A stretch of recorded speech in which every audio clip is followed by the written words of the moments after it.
this module, we will find the arc length of a polar curve. So let's start with example number 1. Find the length of this spiral r is equal to theta between theta equal to 0 to 2 pi. तो अगर मैंने इसको Desmos से draw करना है तो आपके सामने ये फिगर बनी हुई है। तो यहाँ पर आप देख सकते हैं कि ये थीटा इक्वल टू 0 से स्टार्ट होके या r इक्वल टू 0 से स्टार्ट होके कहाँ तक जा रहा है, r इज़ इक्वल टू 2 पाई तक, ठीक है। तो ये स्पाइरल का एक पार्ट जो है वो ड्रॉ हुआ है। तो ये जो आपका स्पाइरल है 0 से लेकर 2 पाई तक, इसको आपने इसकी जो आपने आर्क लेंथ है वो फाइंड आउट करनी है। तो आर्क लेंथ का जो फार्मूला है जो कि हम कैपिटल एल से उसको रिप्रेजेंट करते हैं वो आपके सामने ये लिखा हुआ है। तो यहाँ पर r क्योंकि थीटा के बराबर है, तो अगर r का आप डेरिवेटिव फाइंड आउट करेंगे यानी कि r dash with respect to theta, तो वो 1 के बराबर आ जाएगा। तो capital L will be integral 0 to 2 pi square root of theta square plus 1।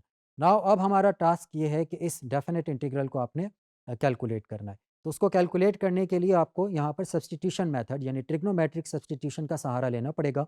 तो यहाँ पर मैंने थीटा को टेंजेंट u जो है वो सब्सटीट्यूट किया है। तो डी थीटा किसके बराबर हो जाएगा फिर, सीकेंड स्क्वायर डी यू। तो आपके पास ये जो एक्सप्रेशन है square root of 1 plus theta square, इसको जब आप सिंप्लीफाई करेंगे यूजिंग दिस सब्सटीट्यूशन, तो ये आपके पास बराबर होगा सीकेंट यू के।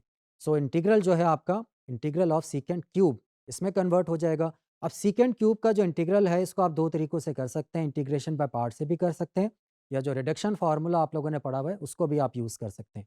तो यहाँ पर मैंने इंटीग्रेशन बाय पार्ट्स का जो फार्मूला है वो यूज़ किया हुआ है, लेकिन मैंने सारे स्टेप्स नहीं किए। मैं चाहूँगा कि बाकी जो स्टेप्स हैं उसको कंप्लीट करें। जो फाइनल आंसर है वो आपके सामने यहाँ पर मौजूद है। नाउ अब आपने क्या करना है, सब बैक सब्सटीट्यूशन से जो आपका आंसर आया है जो कि u के फॉर्म में है उसको दोबारा थीटा के फॉर्म में लेके जाना है। सो टेंजेंट u को आपने थीटा सब्सटीट्यूट करना है और सीकेंट u फिर किसके बराबर हो जाएगा, square root of 1 plus theta square. तो जो आपका गिवन एक्सप्रेशन है उसमें जहाँ-जहाँ टेंजेंट u है और जहाँ-जहाँ सीकेंट u है उसमें आपने ये वाले एक्सप्रेशंस को सब्सटीट्यूट करना है। तो आपका जो फाइनल आंसर है वो इस फॉर्म में आएगा। नाउ अब हमने लेंथ फाइंड आउट करने के लिए जो डेफिनेट इंटीग्रल की जो लिमिट्स हैं वो अप्लाई करना है। तो 0 टू 2 पाई यानी कि लोअर लिमिट 0 है और अपर लिमिट आपका 2 पाई है। तो using the fundamental theorem of calculus उसकी मदद से आप इसको बहुत आसानी से सॉल्व कर सकते हैं। जो स्टेप्स हैं मैंने यहाँ पर आपके सामने शो किए हुए हैं।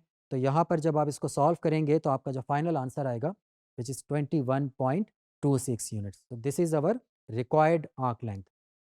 तो स्टूडेंट्स आपके लिए यहाँ पर एक चेक पॉइंट है कि find the total arc length of this curve r is equal to 3 sine theta.